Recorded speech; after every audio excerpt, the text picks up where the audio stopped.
Today on the Go Bold podcast, we have the Deputy House Majority Leader from the state of Oklahoma, Mr. Trey Caldwell, joins us today on the podcast. Let's go bold.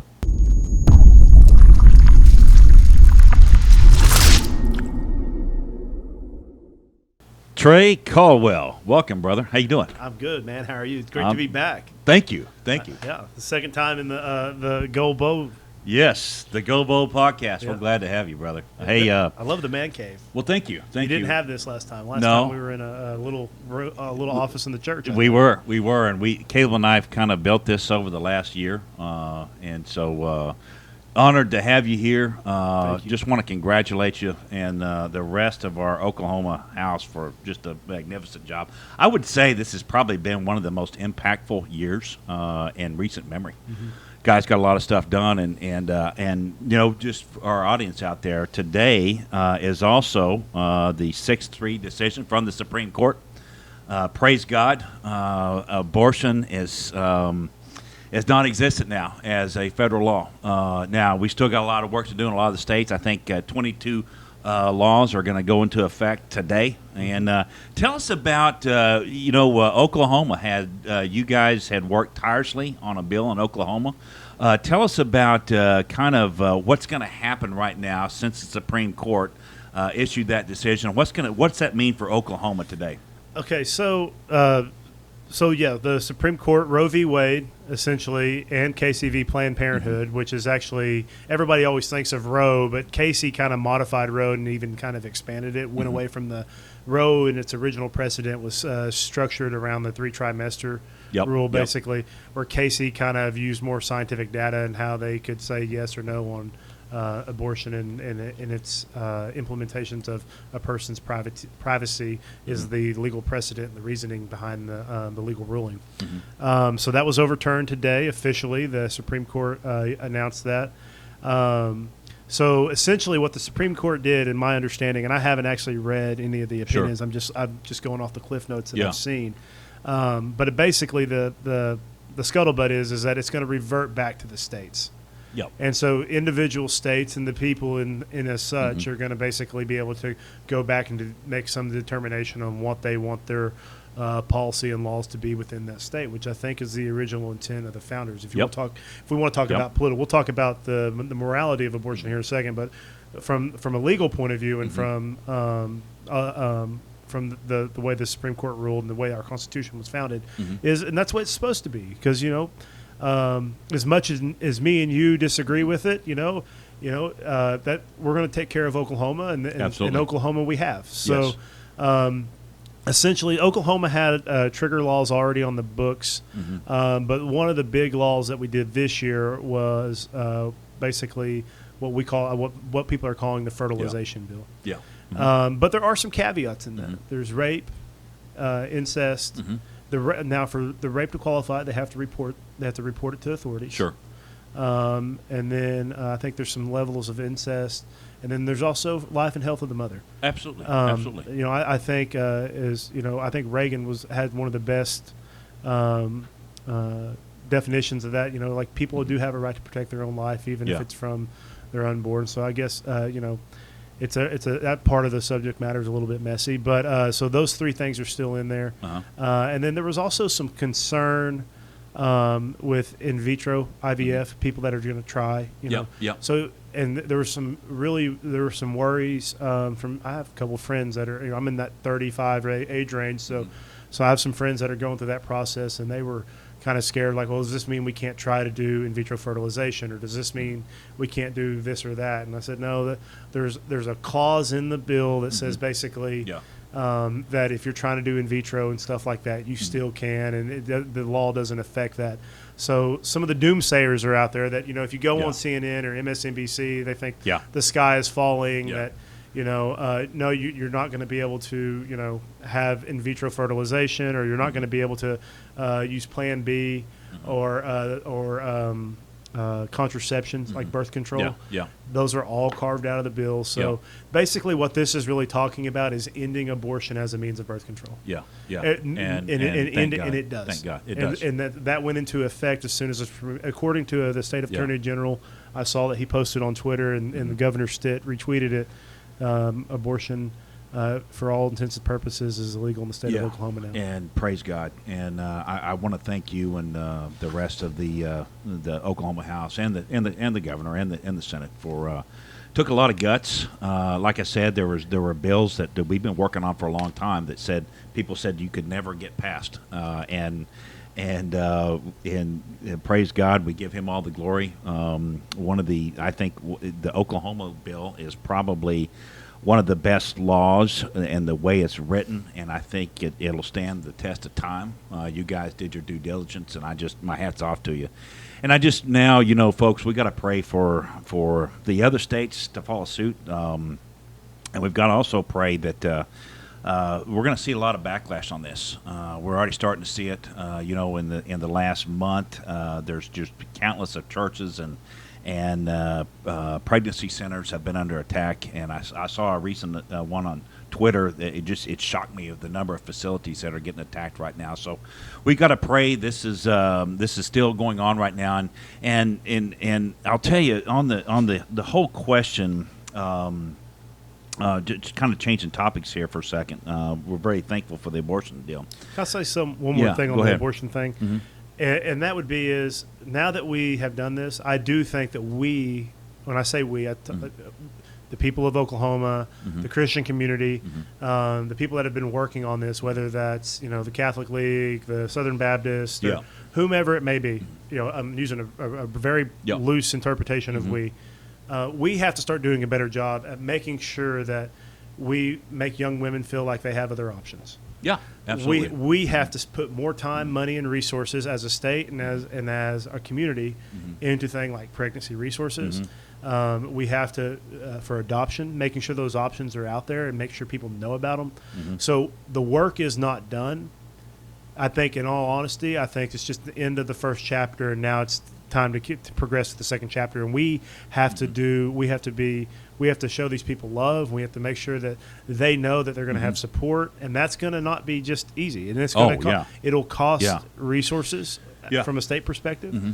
And I don't think we can just say, okay, we made abortion illegal in Oklahoma, and then let's all go home and go to the lake. No, it's time to go to work. And the thing about it is, and I think there's a couple of misdemeanors out there that a lot of the churches have just wanted to end abortion but not do anything else. But I'll tell you, you can just take a look at our little church.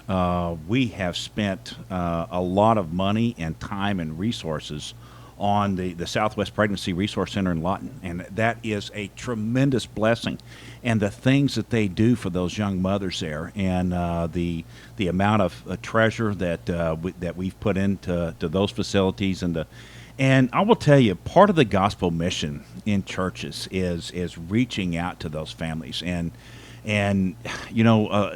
especially in the rural communities that we have today. The work's just getting started because we still have a lot of hungry kids. We still have a lot of really poor kids. Not even going on the fatherless thing because, if you look at it, we've got a father problem, and we do, and just plain and simple. And there's so much more work to be done. And like you said, we're just getting started. But we got to step in the right direction. One of the other problems that I think from a right now, and let's talk about our food prices in general, because all of these things that we're talking about, that you just talked about with the children, these are all having second and third order effects on these children, like the baby formula crisis, the beef industry, and the last time you were on here, we were talking, and I just want to, my hats off to you guys in the legislature for getting us to on the processing facilities. We've kind of turned that around, and we're seeing the beef prices go up. And at one time in Lawton, we had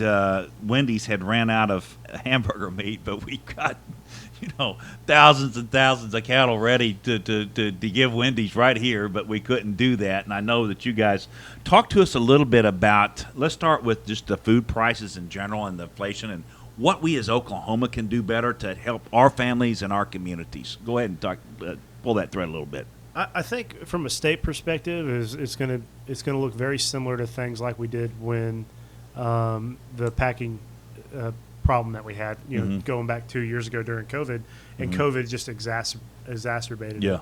Unfortunately, one of the vestiges of the fact that we've gone in this country since the 80s, in the last 35 years, to the what do they call it? First supply or first needed, or basically a supply chain system, a logistics-based system for all of our stuff that's only as needed.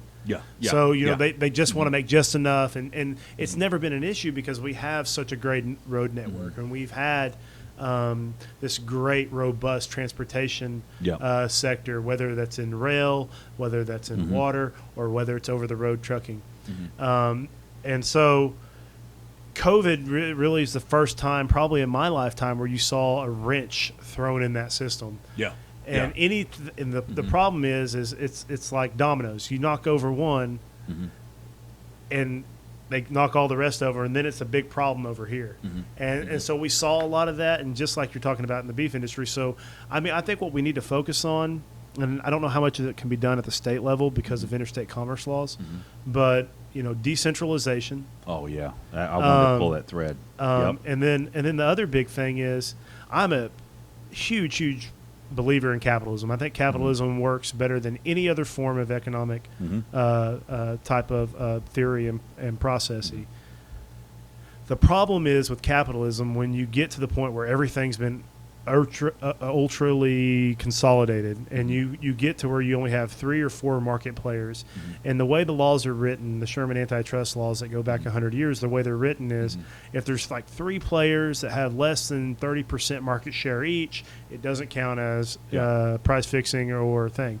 Well, when you're talking about having 33% market share and there's only being 3 players, so that means 3 people have 99% of the market share.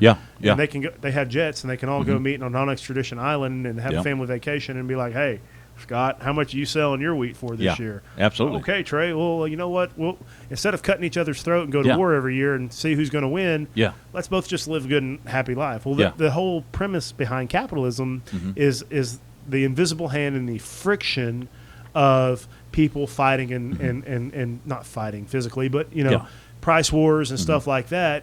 And then people vote with their dollars. And so the thing is, and I'm not saying that all monopolies are bad. You see some monopolies in governmental regulated water utilities or in stuff. But if you're going to have a monopolistic tendency on a marketplace, you need to have the regulation. So my thing is kind of hearkening back to Teddy Roosevelt, whether, the example I always use is tractors. John Deere tractor is still trades on the the old iron horses that they made in the 70s. That's what made John Deere what it is today. That and the 9600 combine. Now there's only 3 companies in the world that have any real market share in tractor supplies. You have AgCorp, you have CNH, and you have John Deere. And all the other brands have been bought up by one of these 3 offshoots of those. And so there's a reason now that they don't compete. And there's a reason now that a new combine costs $900,000. And they've already had, in other countries, they've already gotten in trouble for engineering breakpoints, so that you have to go in and get them fixed at a certain point in time, stuff like that. And so the reason John Deere is what it is and why they're the best, and everybody loves green paint around here, is because back in the 70s when they were making those Iron Horse what they call the Iron Horse series tractors, which was a series of 5 tractors that basically would run forever. If you put gas or diesel in it and you change the oil in it, they would run forever. And the reason there was 26 tractor companies back then. There was White, there was Massey, there was Ferguson, there was Steiger, and there was Case, there was International and Harvester. So there was all these different companies, and if you didn't come bring your A game, you went out of business. And so you had to make what was best, and that is what the beauty of capitalism is it creates that market. Well, and I think I want to touch on a thread that you talked about, and I think it would help. I think you're going to see a bold shift in the agriculture industry here in the next 50 to 100 years. And I think the farmers that can get in front of this here's my thoughts on this. The more that we could sell eggs locally, the more that we could process chickens locally, the more that we can keep I don't want to say from the USDA's perspective a bad thing, but dadgum, I mean, it's all geared. Everything's geared towards the big guy. There's nothing that's geared towards the little guy. And if you look, just like I mean, I buy my eggs from a young lady down the street. You know what I mean? She's got great eggs. I mean, they're pasture raised chickens. They're fresh. You know what I mean? But you can't do that in every places. You know, you can't do that if you live in the city, and you can't. You know, we can do that here. But the more we can decentralize our food, I think it's better, and I think it's safer. Not only safer, but also the other thing you got to look at is from a national security perspective. Oh yeah, yeah. I mean, if COVID, it's strategic. yes, Yeah. And so I think what needs to happen is we need to see a decentralization, while at the same time, you know, the one thing that we are very fortunate in this country is we have the safest, most abundant food supply in the history of known man. Yeah. In the United States. Yeah. It's a reason you see people that are, you know, in legitimate abject poverty are still morbidly obese. We have an abundant food supply. Yeah. And it's the safest in the world. Yep. And we have to protect that. And we do need to make sure that system stays safe. So we need to do things like one of the bills that Ty Burns from Pawnee, Oklahoma, and myself worked on a couple of years ago is just 4 years ago when I got in the legislature, it was illegal to sell beef in the state of Oklahoma anything less than a quarter of beef. I know. We talked about that last time. Yeah, and so now now you've got your and you can explain this better because I'm going to use the state certified beef processing facilities, so I could just legally sell anything I want to in Oklahoma. Yes, as long as you don't cross state lines. Yeah. In Oklahoma, Oklahoma inspected. I could sell my hamburger meat. I could sell my steaks, my roast. Anybody that wants to come up to the Iron Eagle Ranch, hey, this is what it is, and it's processed right here. It's processed right here, and you're cutting out all these kind of middlemen. Yes. And what's beautiful about it is just like you said. I mean, from a consumer perspective, especially if we're just doing it locally or whatever, they know what they're getting. Yeah. Yeah, okay. and they don't. I mean, I've got people that come out here that I sell my cows to that will come out here and pick out their cow. Yeah. Their steer. Yeah. And they'll say, okay, I want him. I said, okay, when do you want him? Yep. How big you want him? Because I do all grass fed. That's just the way we roll. And 15 months later, you have to wait a little bit longer on grass fed cows, but they'll pick them out. And where else do you get to do that? I mean, this guy, he knows. He sees what they're eating out there. Well, then what's great about that, and talking about decentralization, and then another bill that we did, and you kind of touched on it earlier, was we did a grant program in the state of Oklahoma when COVID first happened. We didn't have the kill capacity in the state. Like when COVID first happened, like the day COVID kill capacity. Go ahead and explain that to the audience right quick. Okay, so basically, kill capacity is in a normal work day. What is the maximum amount of slaughter-ready cows or bovine or steers that can be harvested? Yes. In one day. Yeah. And aggregated across the state. So when COVID first broke out, the entire state's kill capacity or harvest capacity was approximately 650, 670 animals. Of cows. Yeah. Obviously different than on hogs and other stuff like that, and chickens that are more commercialized. And that's not very good. Yeah. If you think about it, 650 animals for the whole state. Oh, it's hardly any. I mean, that's what Oklahoma it was before has 7 million cows. Yeah. Like, I mean, just to feed the amount of people in Oklahoma. That is so interesting when you put that in that perspective. Yeah, Garden City, Kansas kills that many in an hour. Oh, wow. In one town. Wow. And, I mean, like, they have a kill facility there. What is it today? It's double. Double. We've basically what doubled it. What does it need to be?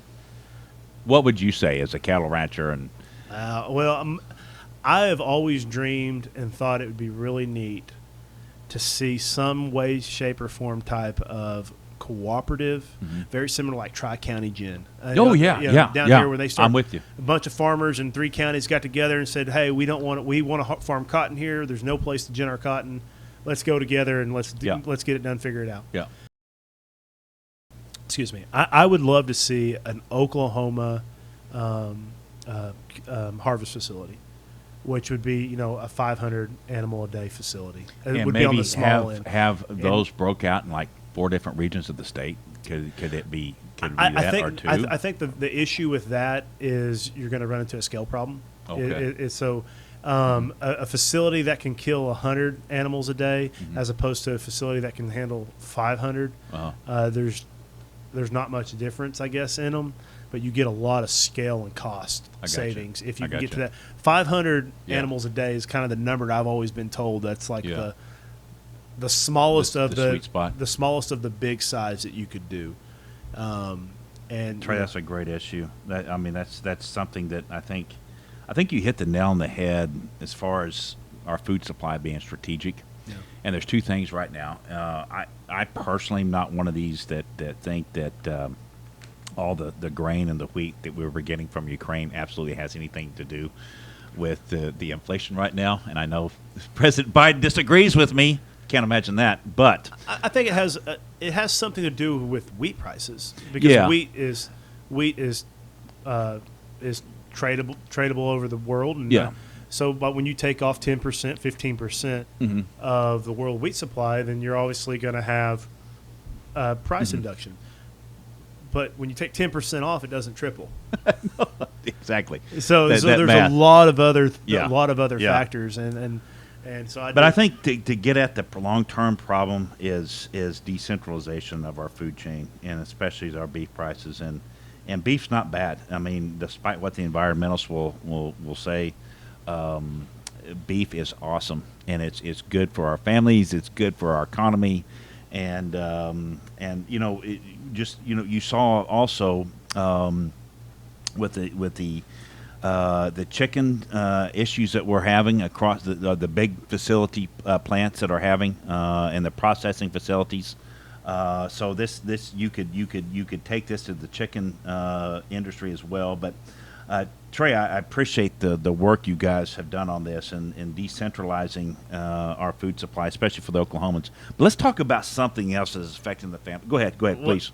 You're talking about the beef supply and how it's that my good friend of mine in Houston sent me this and says, I'm going vegan. And I'm like, what the heck? Yeah. And so this is actually some of the statistics on going vegan. And it talks about by going vegan, so you ordered a steak. He goes, I know. Vegan means I care about the environment. I'm saving more plants' lives by eating beef.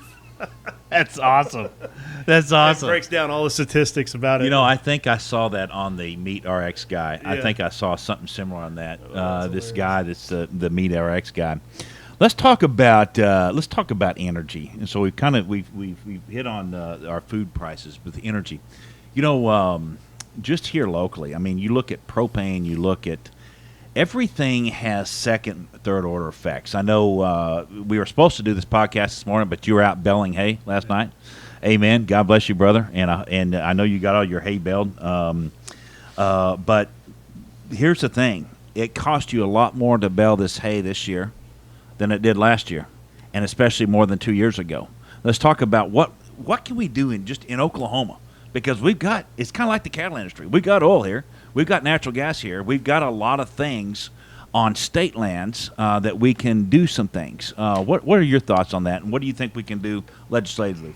Well, if for anybody ever hears this, when someone from the Biden administration or someone from the left, they're like, well, what would you do to fix? Y'all don't have a plan for inflation. Absolutely, we do.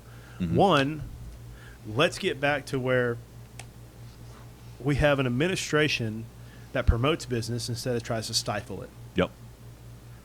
That promotes American interest instead of trying to browbeat them. Mm-hmm.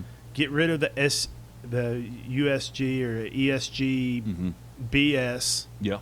Let's go back to sink or swim. Mm-hmm. Mm-hmm. And you know, that's the whole thing with the oil and gas industry right now. One of the things that are like, well, they're making record profits. Yeah, like, why don't they pump those back in the ground and do more drilling? Because the Biden administration won't let them. Mm-hmm. And then, like, at the same point in time, and Biden's own Secretary of Energy even said this the other day on CNN, and it blew my mind that she said it. Mm-hmm. But basically, she's like, well, we need them to drill right now, but our goal is still for them not to exist in 5 years. Look, so which is it? And we're getting we can't charge the few electric cars we have here because it's draining the coal plants. Oh no! Oh! Hello. You want to talk about the EV vehicles? And here's the thing: is I do think, I truly believe that in some time in the future, and I don't know when it will be, a lot of our transportation needs are going to be met by EV vehicles. Oh yeah. I think they're very efficient and they get better and better every day. The problem is we don't have an electricity grid in the United States of America that can handle an extra 20% of the vehicles being EV, much less the projection numbers by 2040 that the Biden administration is wanting is us to be over 50% of the vehicles. Yeah.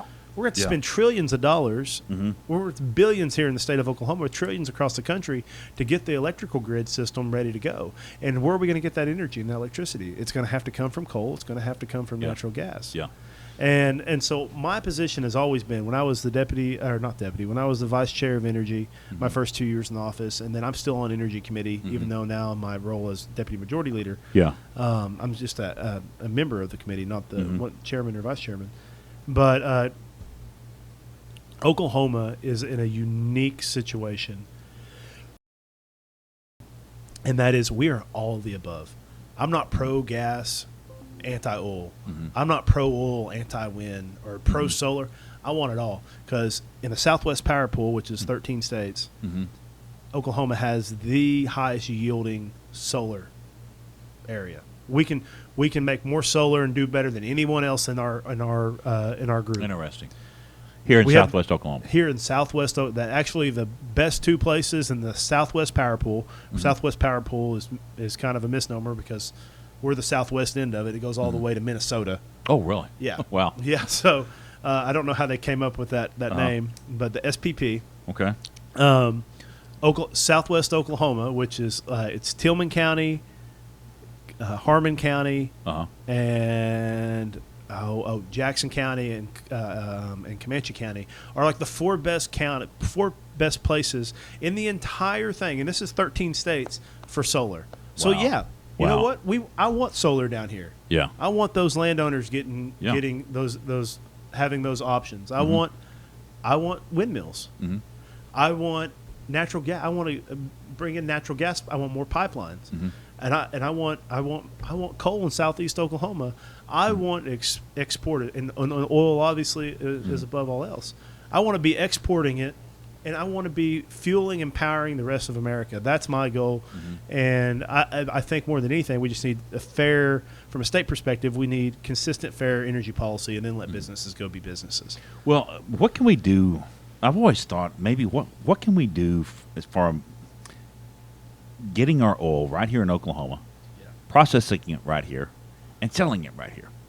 I mean, we got enough. Now, our gas prices are considerably lower here than they are the rest of the country. Not even close.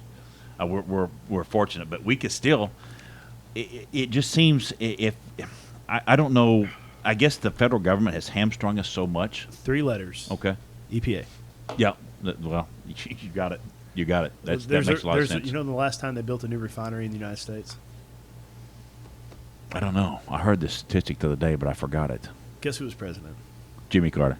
Yeah. That was just a guess. Yeah. Jimmy Carter? I believe, someone may fact check me on this, I believe it was 1976 or 77. Oh my gosh.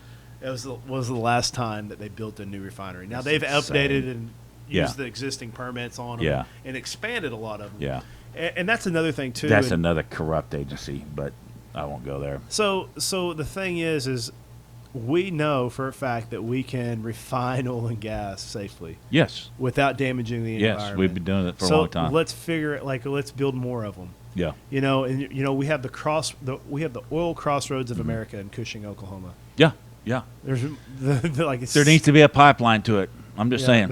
More and more. Yeah. I mean, and that's the whole thing that people don't understand about the Keystone Pipeline, and all the different things. The reason that was going to work. So oil, when we think of oil, there's so many different types, and when it's almost like your veins. All these pipelines. There's millions of miles of pipelines in the country already. Yeah. Good friend of mine, Judd Strom, representative from Pawhuska, Oklahoma. That was what he did for a living. He was a pig driver, is what they call it. Basically, he would go around the entire country, and they shoot these things called pigs, which are basically can be as small as a water bottle, but as big as 4 foot wide. And they shoot them through these pipelines. They inspect them, every single day. They're doing thousands and thousands of miles all over the world, everywhere from California to downtown New York City to out in the middle of, in Chickasha, Oklahoma. He's been everywhere.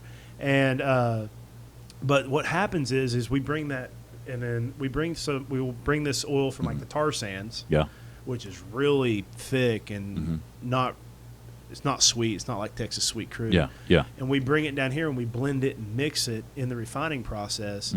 And so, like, even when people say things like, well, we're still exporting oil. We don't use. Well, that's because sometimes it's our oil. It's like the oil, I guess, in Iraq and Saudi Arabia is like really thin, I guess. Not have viscosity. It doesn't have much viscosity. And my best friend Jeff Ray in Houston is, if he's listens to this, he's going to be mad at me because he's a petroleum engineer. So, and I'm not explaining it as good as that's he can. All right. But basically, what happens is we bring these different types of oil and we can blend them and make them together, and we get more out of it. I got that way. And so, like, some of the oils that we have here are worth more to people somewhere else, and then we get theirs. We get the profit. We get the net profit. Yeah, and then we buy some of them. And so that's when, and so making sure that we're smart about stuff like that, but more than anything is we have to have cleared. This is one thing that Trump was great about. And Trump, for all his faults, and he is definitely not a perfect person, one of his best things that he had was he was very clear and concise on what he said on policy. Oh, yeah. On policy and stuff like that, and some of the policy implementations of his administration. But that helped businesses. They understood, and they knew where to take risks, and they knew where to invest. That's what we don't have today. Cut the red tape. I mean, Ken Wagner, State of Oklahoma Energy Secretary, came up with this ideal in the State of Oklahoma, and we did this. And believe it or not, I was getting blown up by Sierra Club, sending people to my office, and Sierra Club, like my goal is to have a 0 rating with them. Them and PETA. Good job, man. But anyway, so one of their activists comes up to the office, and he's like, "I hate this bill. I can't believe you're doing this. You're going to destroy our environment." I said, "Have you read the bill?" He said, "No, but I got the release." I said, "Will you read the bill with me?" This guy, he was frustrated, but you could tell he was. Smart and logical and stuff like that. And so we go through the bill. And so essentially what the bill said was, okay, you're in business. You're in oil and gas business. We're going to let you self-regulate. Not self-regulate, but self-inspect. So instead of the state spending millions of dollars to send inspectors out every 5 weeks to make sure you're doing something right, we're going to make you a deal. And you got to sign this thing. If you self-report, you find a problem, you self-report it, and you fix it within X amount of hours. Different problems have different amount of time frame, stuff like that. There will be no punitive penalty.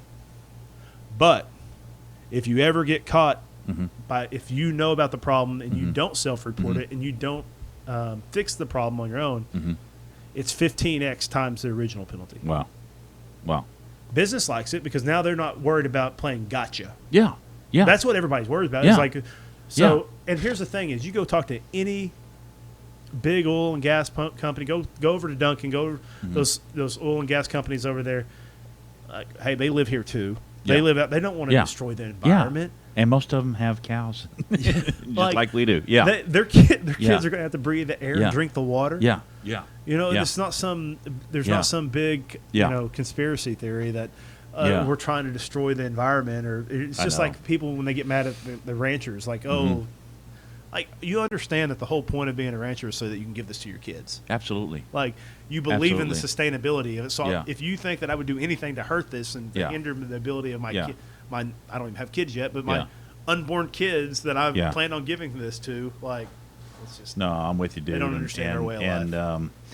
And it's a lot of work to be done here, but we're. If they would just, it's like everything else, if the federal government would just leave us alone, things would be pretty nice. We could get a lot of things done, but there's too many agendas. I want to transition to education. And before, talk to us about, I read a thing that the Biden administration is they're threatening to defund the federal lunch programs for free and reduced lunches if you don't abide by their transgender bathroom policies, basically allowing whoever identifies as the sex they want to identify, they can go to whatever bathroom they want to go to, and they can shower in whatever shower facility they want to. talk to us about what the state legislature's done in Oklahoma and where that bill stands right now, and what we can see in the future on that. So it's law in the state of Oklahoma, and it's so much common sense. Like it blows my mind how you could be against this. Here's all the law says, in layman's terms. Mm-hmm. And again, we're talking about children. We're not talking about adults. Yeah, We're yeah. talking about kids. Yeah. People that are under the age of 18, children. Yeah. Mm-hmm. If you're a boy, use the boys' bathroom. Mm-hmm. If you're a girl, use the girls' bathroom. If you are confused, or if you have gender dysphoria, if you are XXY, or if you just don't feel like using one of those two bathrooms for any reason, use the unisex single-service use bathroom. That's it. That's how common sense it is. We're not saying that people don't have value. Like, we can disagree with people, hate the sin, love the sinner.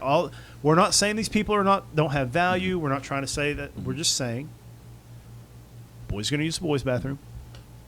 Little girls are going to use the little girls' bathroom. And if you associate or identify or don't want to use one of those two, use the single-service unisex bathroom. It's like the single stall, with the door that can lock. Yeah, yeah. And if a school doesn't have the resources to have the single service, the state will pay for it. There's a program out through the Department Okay, of so they could get grants for. Yes. Okay. That seems reasonable to me. That is just saying. Hello.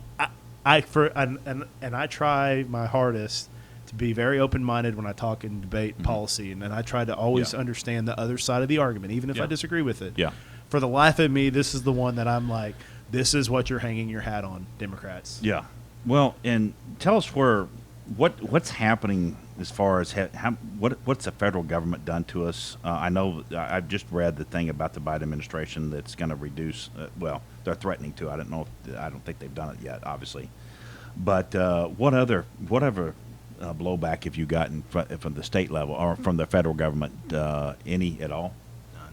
None. They yell and scream, but I would find it very, very doubtful for them to go the route of highway. So that strategy came under. They started using that strategy. They figured it out back when they wanted to raise the drinking age to 21. And some lawyer in D.C. is like, oh, you can't do that, or you can't get the votes, or whatever. And they're like, okay, we'll just make it that if you want federal funding for your roads, you have to have 21. Well, then within a year, every state was like, okay, we'll do that. I gotcha. The man with the gold makes the rules kind of thing. Yeah, I gotcha. And that's how they circumvent the constitutionality of some of those issues. I gotcha. Here's why I don't think they'll do that with the free politically. It's got to be unpopular, but I don't know. with which part? for the Democrats, if they're gonna take federal lunches from poor kids in Indiana. Have 91% federal reduced lunch programs in a lot of our school districts, and we're gonna target those minority babies and our American Indian kids. I mean, they're not really? going to do it. I don't think they will. I think they're trying to saber rattle, and again though, this is what's so crazy about the modern Democratic Party is, and again, and I'm not just picking on them. Republicans, we have our issues too. Yep. But the Democrats have just completely lost touch with reality. Yeah. And the reason why are these things right here. Yeah. They get on Twitter. They get in echo chambers, and they sit there and they're like, well, this is a great idea. Yeah. I mean, Dan Crenshaw had a thing out the other day. They're talking about where the Navy was spending time going over inclusivity language and teaching shipmen about pronouns. Yeah. And Crenshaw was like, it's really simple. Petty officer, captain, whatever. What we have, they already have inclusivity language. Just call them by their title, by their rank. Yeah. Let me ask you something. And several people have inquired me about this, and I started researching about it. Just people we were talking about in Sunday school. Why is Oklahoma? And I may be wrong. Why is Oklahoma still a part of the National School Board Association? And I don't know what involvement the state legislature has in that, but this is the same agency. So not the state. So the state's not involved.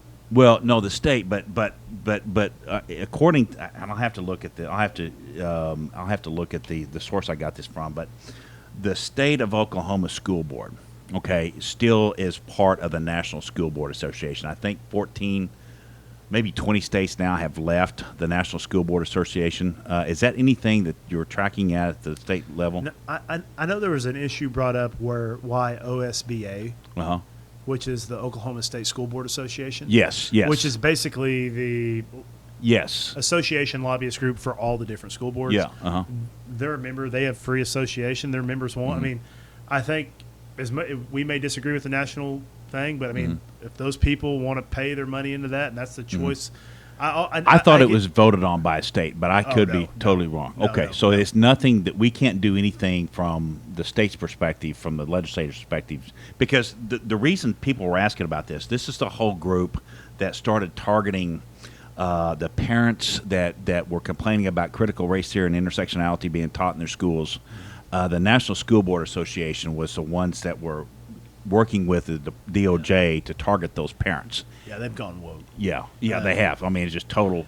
But the problem was the state school board association is a part of that. Is a member of yes, it. Yeah. is a member of that, and they have not subtracted or gone away from that like a lot of the other states have. Yeah, and so without getting into too many details, because I'll be honest with you, I'm not very well versed on it. From the little bit of understanding I have of it, I was talking to Sean Heim, who is the director of the Oklahoma State School Board Association, and essentially his board still wants it. They still think those are because 99% of the stuff that those associations do is like member education, stuff like that, training, stuff along that line for how to be a school board member, stuff like that. That's what OSBA does.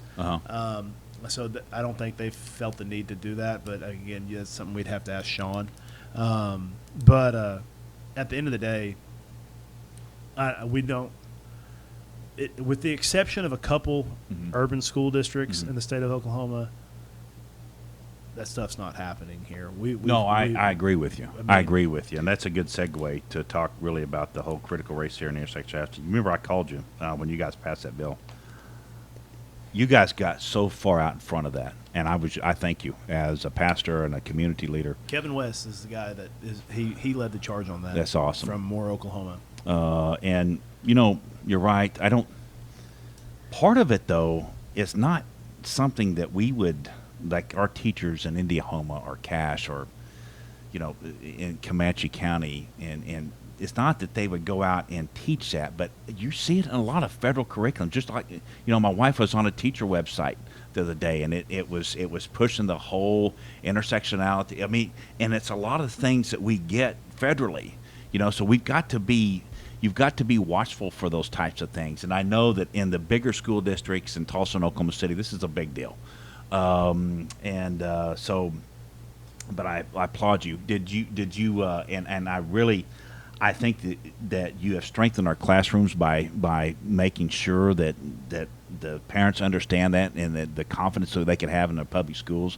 But I will tell you, I'm just blessed that we live here in Comanche County, because I know some parents in Oklahoma City and in some of the suburbs there and Tulsa that are struggling with this. Yeah. And so we saw that a lot, even with not just Oklahoma City and Tulsa public schools, but I mean schools like Deer Creek. Oh yeah, in Edmond. Which is a highly affluent. Yes, I know it was but Edmond. I can't remember if it's Memorial or Edmond North, but one of those they had. I saw some. Wouldn't let parents. The school board's like, no, we're done. We're not. Yeah. And the issue is, I think, ownership and accountability. And so. It's one of the big reasons why, and I'm running this bill next year, and we're still in the process of working out the details of it. But I'm going to run a bill that will essentially make Oklahoma City public schools and Tulsa public schools break up. And here's why. Because, we need market pressures, or not necessarily market pressures, but we need options and choices.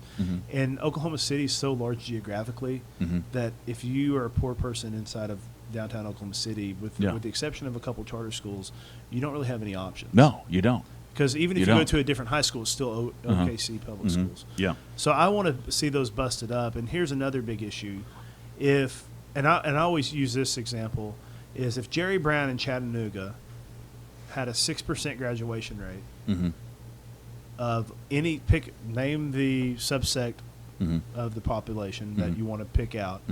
it doesn't matter which one. If he had a 6% graduation rate in Chattanooga, Oklahoma, they would run him out of town or they'd drag him out of town by his heels. Yeah. Same thing in India, any of these schools. Why? Because the people have taken ownership of the school. They believe in education, the value of public education. But the problem is in Oklahoma City, you have the whole south side of Oklahoma City may only have one school board member. So you're talking 50,000 people, 100,000 people. Yeah. So I want to see them busted up into more community-centric, and then that way communities can have ownership. Yeah. That sounds like a novel concept because you're touching on something here that I think I struggle with. And the whole idea of school choice, and I know that's probably the I don't know, the 5,000-pound elephant in the room right now, because there's two. If I was one of those parents in Oklahoma City, I would tell you school choice in a second. Let me start my church school tomorrow, and I promise you we would take care of that little baby. The problem is, and as long as we still have the rural community schools like Indiahoma, I think it could hurt us if we, you know what I mean? But if Indiahoma ever closed, I would do it in a second. I would want it. Yeah. You know what I mean? Because we'd start our own Christian school right at our church. You see what I'm saying? And I think a lot of churches would do that across the country. So this is where, as long as we have our rural schools and that we have control over it, I'm not necessarily for the school choice bill as it's written, but if we ever closed, you would see me. I'd be calling you every day, Trey. So, and that's a position that and this is why I've kind of come up with 99% of the problems. Mm-hmm. If you take all the problems out that we hear about from other states, all the issues that are coming out of the state of Oklahoma education system, it really comes down to 3 school districts: Western Heights, Oklahoma City Public Schools, and Tulsa Public Schools. 99% of all the problems. The low graduation rates, the non-placement for kids, not giving kids choices and options and all that jazz. And so that's where the issue is. Rural Oklahoma is not necessarily broken. Even the mid-sized schools like Lawton are not necessarily broken. The issue is 100% Oklahoma City Public Schools in Tulsa. Yeah. And so, and I understand and I empathize for the folks that are advocating for the vouchers and the school choice and stuff like that. And I've had this argument with a multitude of the people that are proponents for that, including the governor, that I'm not for that. Why? Because I think it takes resources away from my rural schools that need all the help they can get. Yeah. But that's what one of my solutions is. Yeah. So I think there's more than one way to skin a cat. Yeah. And put it back in the box, and that is, okay, we know where the problems are. Yeah. Your solution to the problem, which is to take a X amount of dollars and take them out of the overall funding formula, which will in turn take money from rural Oklahoma, because we don't have options. We don't have a private school in rural Oklahoma. Lawton Christian's gone. Yeah, yeah. It was the last one in Southwest Oklahoma, so there is no option. And the thing is, and you can ask the Ray family and the Wilson family that ran that school for 30 years. It's very expensive to give a child a proper education if you want to offer in a school setting. If you want. Well, here's what I'll tell you. You can't do it on $4,000. No, but here's when I've researched this problem for quite some time now. And the Christian schools that succeed are part of a church. See, this is where a lot of them don't make it because they're not a part of the church.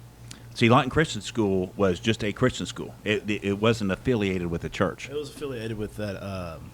Non-denominational. What is it? Well, a little bit. Yeah, it kind of over the towards the end it did. Yeah. But what I'm saying is, I'm with you right now. I'll just tell you, you see the world from where you sit. Yeah. You know what I mean? But if something happened when we started losing our rural districts, I would in a second, and I guarantee you probably now. Most of Indiahoma would try to do this in our local church, and I'm not saying it would be like a pre-K to about the 4th grade. Yeah. We couldn't do it for high school, and you couldn't have. But for that early childhood and those formative years, you can make an incredible difference. And if it was part of the church's mission, you see what I'm Basically, saying? build the foundation. Yeah, and then they would go off to the bigger districts that can survive that. But hopefully, And I it think, doesn't go to that. and going back to the details of the voucher bill, and the problem is when we're at 30,000 feet above talking about the issues, it's one thing, but the other underlying issue again in Oklahoma City and Tulsa area, you have the Cassia Halls, Yep, you have the Bishop McGinnis, yep.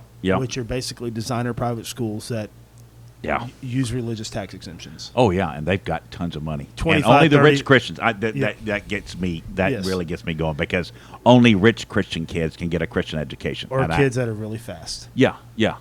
or can jump high. Yeah. You know, I mean, being honest. Yeah. Let's call a spade a spade. So what that means is, and I always use this example, is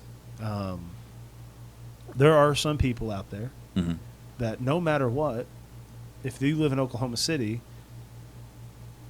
you're married, your wife says, hey, Jimmy and Jane, they're going to Bishop McGinnis. And you're like, well, all right, unless, my wife said that's where they're going. So, can I get a, and it becomes a discount. It becomes a tax. Yeah. It becomes basically a tax rebate for affluent, wealthy people to do decisions that they're already making. Yes. And that was one of my things is if the goal is to really give opportunity to socioeconomically distressed inner city kids, which is one thing that they push really hard on this. If that's the goal, let's put an income modifier on it. Let's do. We'll tie in. We have enough money in the state budget. Let's tie in a hold harmless to public ed. So we're not going to pull money out of the public ed funding. And let's put like we do on the Lindsay Nicole scholarship or something like that. Yeah. Let's put a modifier on, or put a income cap. If the goal is to really help those kids that are socially economically disadvantaged, to give them options so that they can lift themselves out of the cyclical nature of poverty, I'm all for that deal. Let's leave no book unturned. Yeah. But if it's just so that people that are Yeah. already making these decisions and want a tax break on it so they can send their kids to a $30,000 a year school, then I'm not for that. Well, see, here's and this is why I don't think the school choice bill has gotten as much traction as it has, like in Louisiana and the other some of the other states, because and I think even in Arkansas, like for example, Arkansas, I think the law is if the school district is below 400, they collapse it. You see what I'm saying?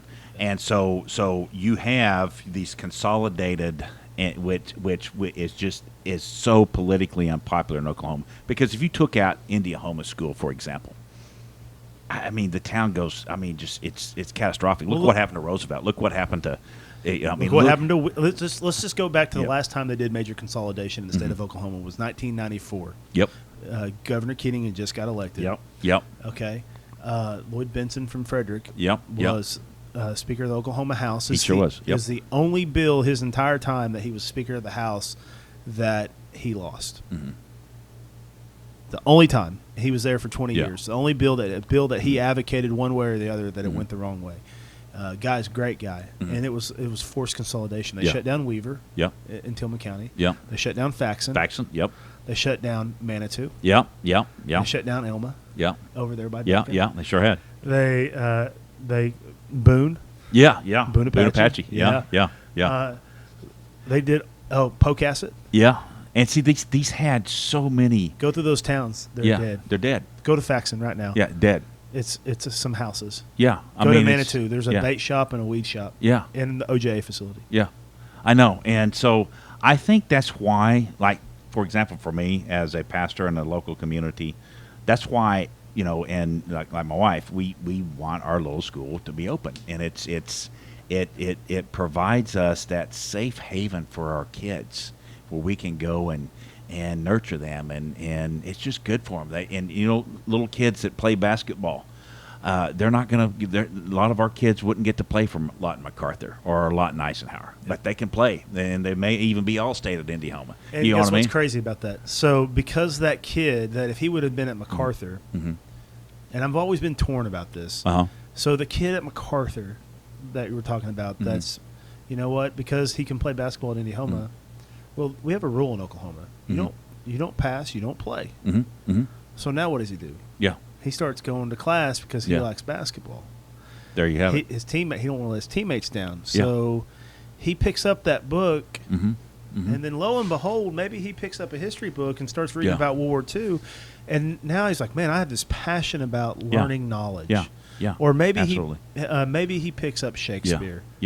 And if he would have been at MacArthur, he would have just Googled Cliff Notes, turned the report in, and went on down his road. But now he actually had to read it. And he wrote a report on it. And now maybe he wants to be an English teacher.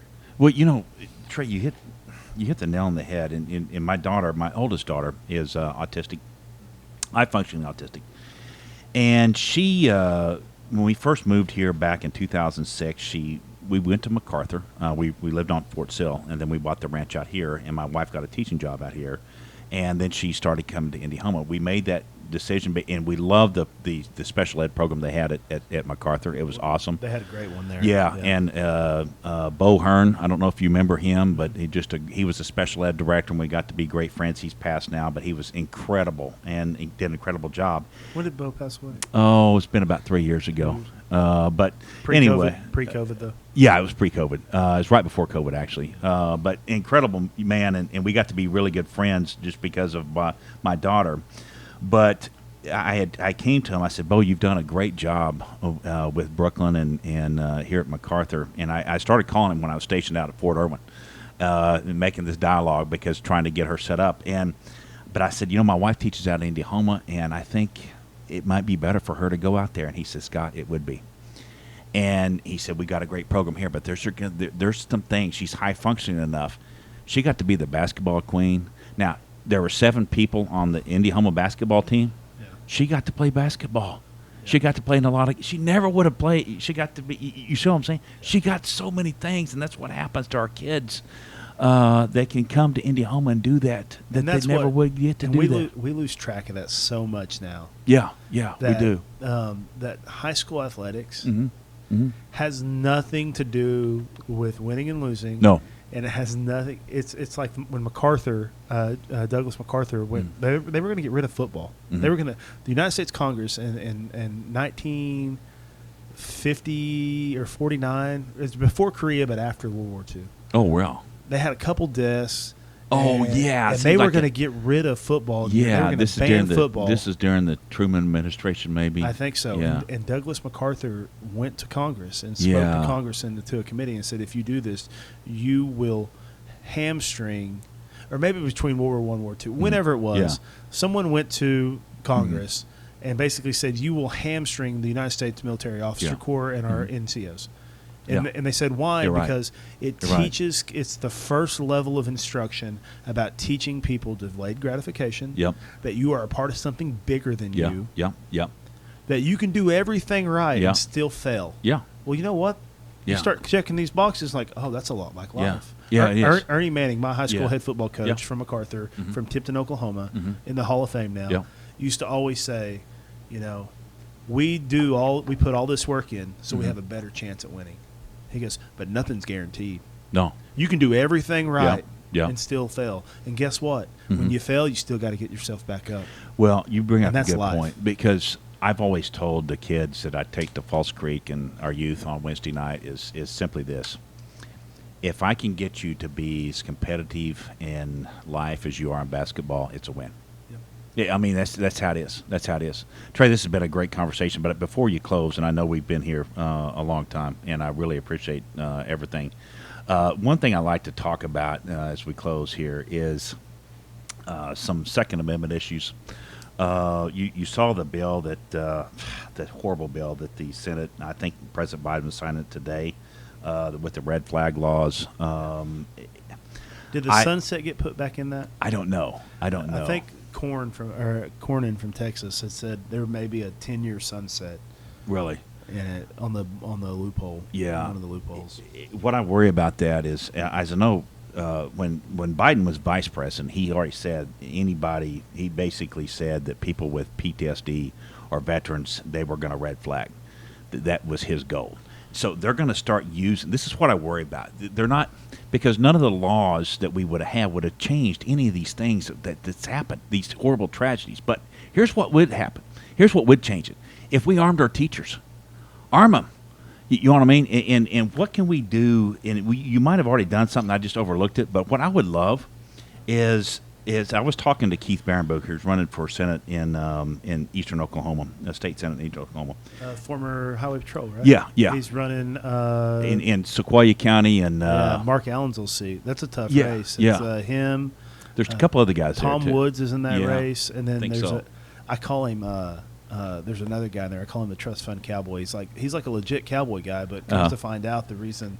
Yeah. He was a trust fund baby, and he's like, I want to be a cowboy, like Oh, really? Teddy Roosevelt is. Oh, that's awesome. But not as probably not Yeah. as proficient. But Yeah. Well, so That's a tough Keith race. and I've been friends with Keith for a long time. We were high school teammates together in football. He was a great quarterback. He played for Kansas State and really good.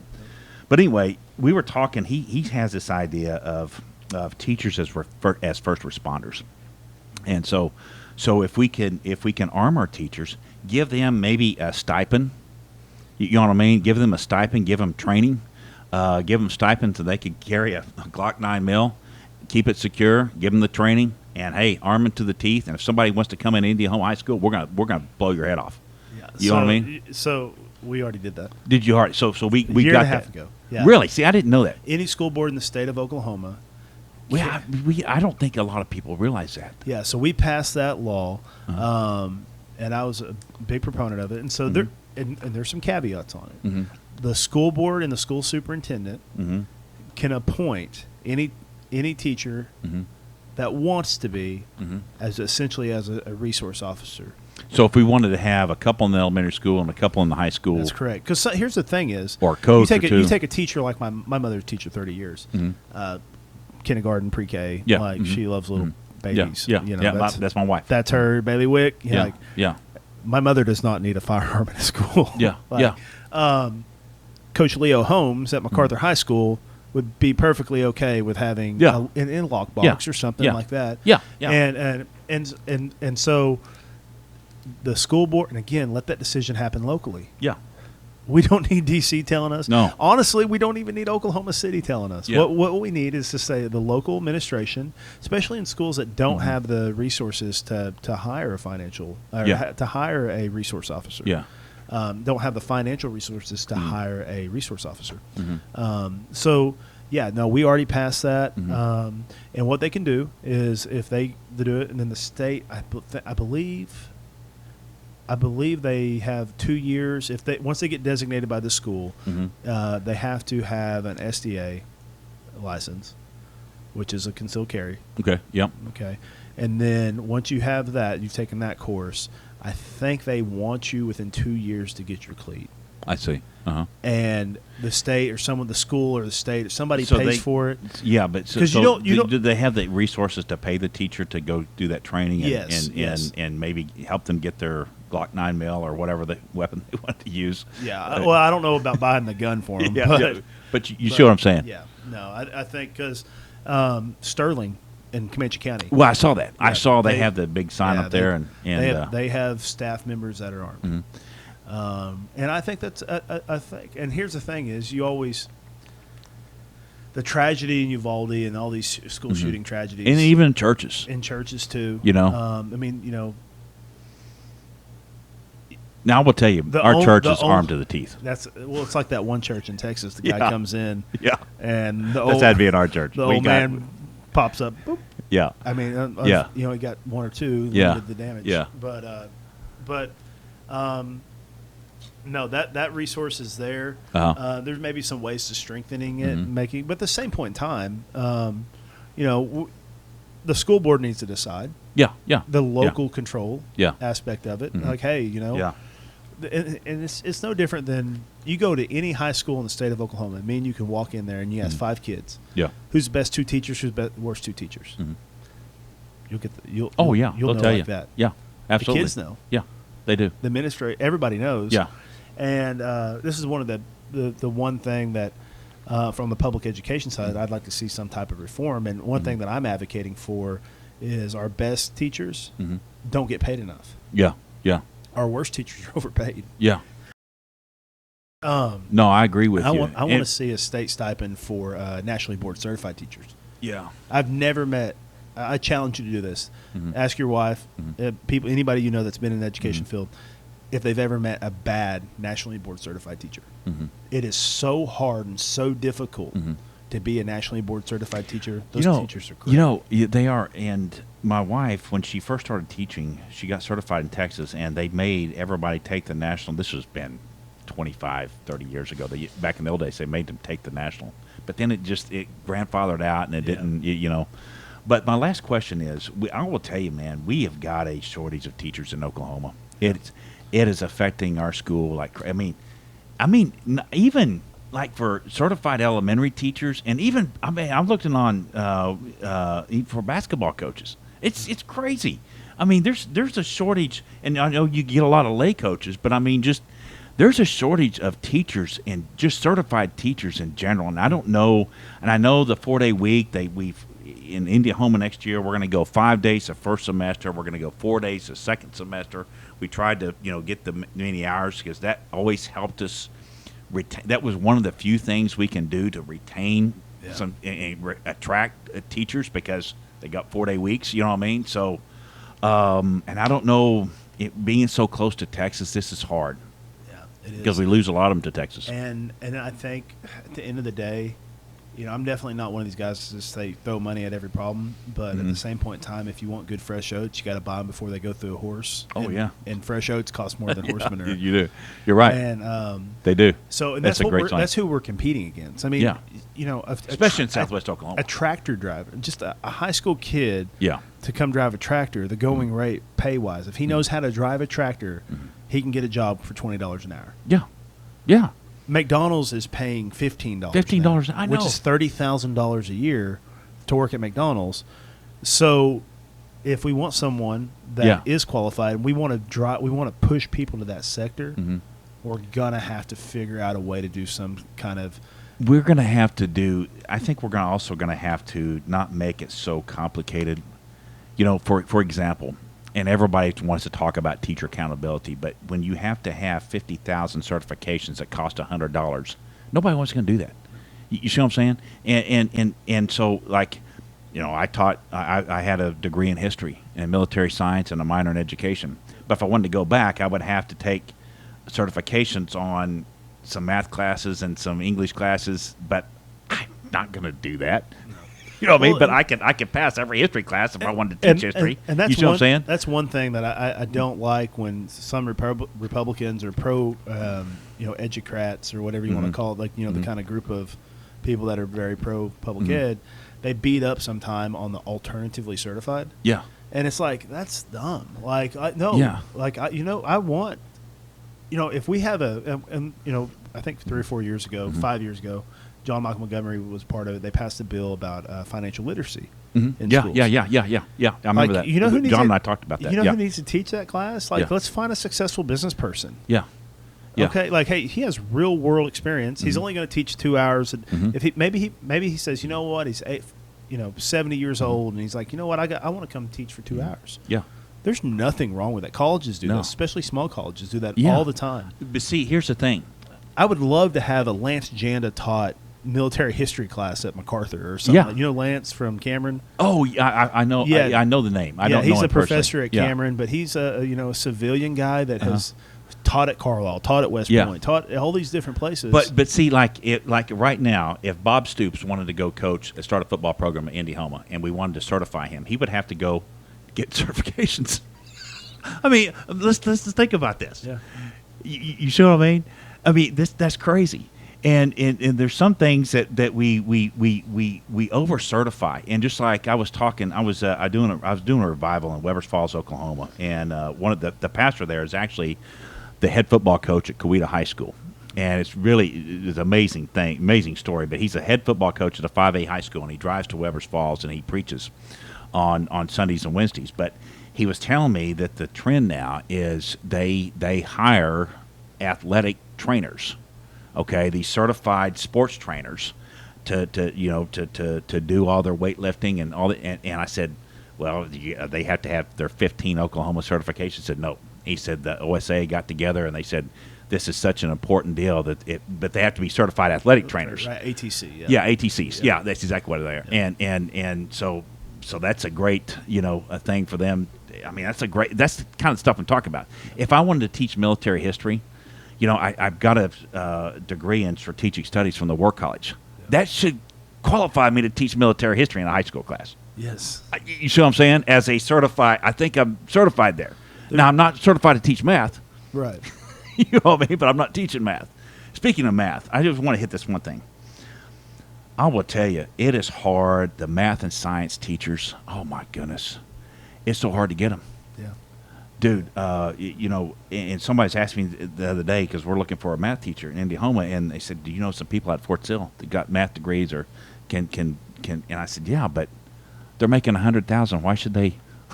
What it's going to cost them to come to Indiana and teach for $35,000? Yeah. You see what I'm saying? Again, it goes back to the fresh oats. Yeah. No, you're right. And this is one thing that I don't want to. This is one thing that public ed needs to improve on. Mm-hmm. We need to be more flexible. Yeah. And I think you're right. Flexibility is the key. And here's the thing: is there's a difference. And again, God love her. My mother is an amazing kindergarten pre-first teacher. Yeah. Or was before she retired. Mm-hmm. Absolutely amazing at it. Mm-hmm. Early childhood ed, building that foundation, teaching the kid their letters, but Mm-hmm. also teaching them how to wipe their nose and not pick their nose in school. And to spell their name.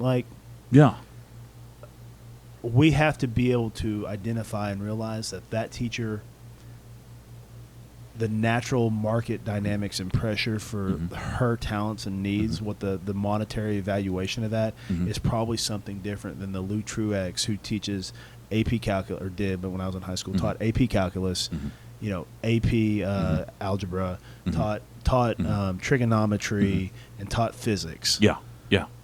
Like, guy used to be an actuary for Ford Motors.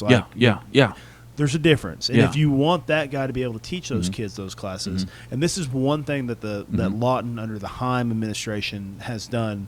And when Kevin and Jason first came in, I was a little bit apprehensive. And just because Kevin, good guy, the superintendent. But, Kevin's Kevin. And I'm just like, I don't know if I like these guys and everything. But they have really, really focused on this Life Readiness Center. And their goal is by 2030, every student that graduates from Lawton Public Schools has one of three things when they walk across the field. They have a licensed trade that they have accumulated through VOTEC.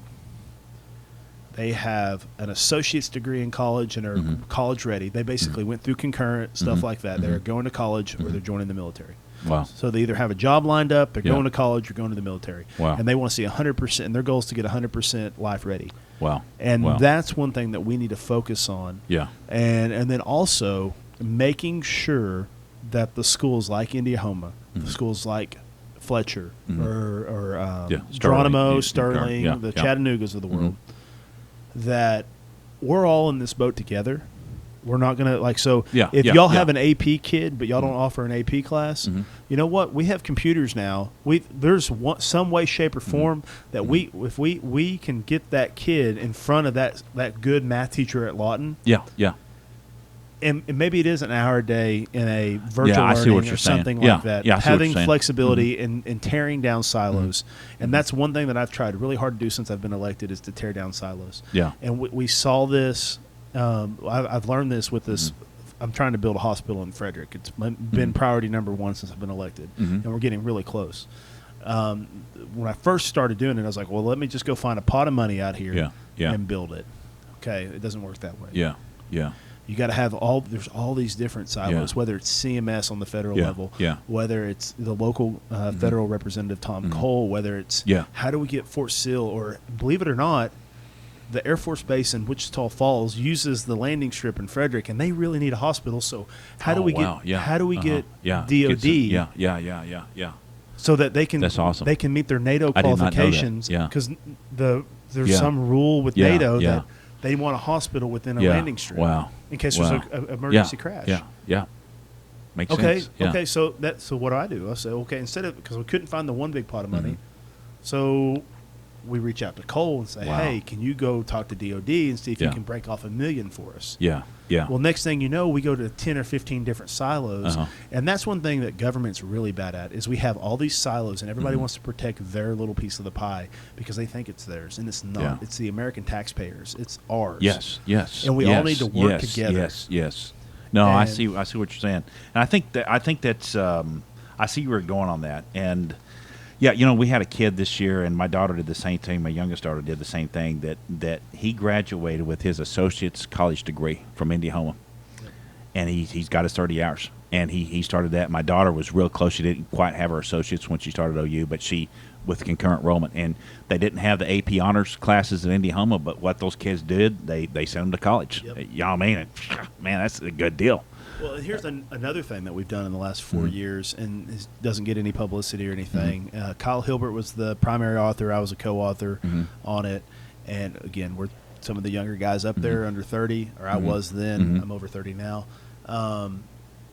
But I remember when I was transferring back I went to Southern Nazarene, played football. Mm-hmm. Mm-hmm. When I finished up and my scholarship was done, Mm-hmm. I had to make a decision. I couldn't afford to stay at Mhm. Southern Nazarene. Mm-hmm. And so I was like, OSU or Cameron? Cameron's more affordable, so Yeah. I'm going to come home. Mhm. Plus, I had some family issues with my Yeah. dad being sick. Uh-huh. And get back to Cameron, and a lot of my hours didn't transfer. Why does a second-year English class That's insane. not transfer? Why does Yeah. a math class? I mean, Yeah. like, Yeah. so that's one thing we've worked really hard. If Mhm. you are accredited Mhm. college institution, Mm-hmm. okay, if you're going to take Yeah. OLAP money, Yeah. which is state money, Yeah. or if you're going to take federal Pell money Yeah. in the state of Oklahoma, yeah, which yeah. means the government is With Pell Grants, subsidizing you, Yep. Mm-hmm. whether you're private or not, Mm-hmm. you're going to have to meet certain standards, Yeah. Yeah. and then everybody's stuff's going to transfer. Wow. Wow. So if I want to go, and I tell kids all the time, Mhm. if you're undecided, Mhm. if you don't know what you want to do yet, Mhm. now here's the thing is, if your goal is to be a world-class, heart surgeon for babies, a Mhm. pediatric heart Mhm. surgeon, Yeah. and you're the 36 on the Yeah. ACT, Yeah. okay, you know what? Yeah, go to OU, Yeah. fast Yeah. track yourself, Yeah. let's Yeah. go. You know Yeah. your plan, you know Yeah. where you want to be in 10 Yeah. years. Mm-hmm. But so many kids aren't like that. No. So I'm with you. go do 2 years at Cameron Yeah. or, Yeah. or Western over here. In Yes. Altus. I'm the Chad same way. Whittington is running a Yeah. great Yeah. junior college over Yeah. there, Yeah. and get those basics out of the line. I did the You same should thing. you should be able to. Yep. You can go, and that's just one thing that frustrates me about the student Mhm. loan forgiveness is because Mhm. so much of this is about choices. Yes. And, yes. and that's one thing that yes. the left and the Democrats don't Yeah. focus on is personal responsibility and Mhm. personal choice. Yeah. I'll never forget. I would be talking. Once my first semester in college, I went to Oklahoma City University. I was a Mhm. Claire Looper scholar Mm-hmm. because I'm Native American, Mhm. and I got it was NAIS was the name of the Mhm. scholarship, and I got basically everything was paid for. Mm-hmm. And I went there for one semester before Mhm. I went and played football. And I'll never forget talking to this girl, and I was like, "What are you going here for?" Because they have a world-class dance college, Mhm. like best in the world, and their music theater Wow. department is world-class. It's Wow. better than Juilliard. Uh-huh. And I was like, "Oh, are you going to music theater? Is that why Yeah, you're paying yeah. $45,000 a year?" Yeah. And she's like, "Oh no, I want to be a kindergarten teacher." And I'm like, "You're spending 45." I was like, "Oh, Yeah. so I'm like, oh, Yeah. your parents Yeah. are very, very rich." Yeah. And she, "Oh no, I'm just borrowing it." Those, Wow. Yeah, I was like, I "So know. you're going to have $150,000 of debt to and be then- a kindergarten teacher to be a kindergarten teacher? and get $30,000 a year. Why? Why? Yeah, that's a great one, point. that's whoever loaned you the money. That Yeah. was not a good loan. Yeah, yeah. And that's one of the problems with Yeah. student loan. Yeah. Student debt and the way that it's predatory. Mhm. But at the same point in time, you have to be responsible enough to know that when you borrow money, you're going to pay it back. Yeah. Yeah. I agree. I agree.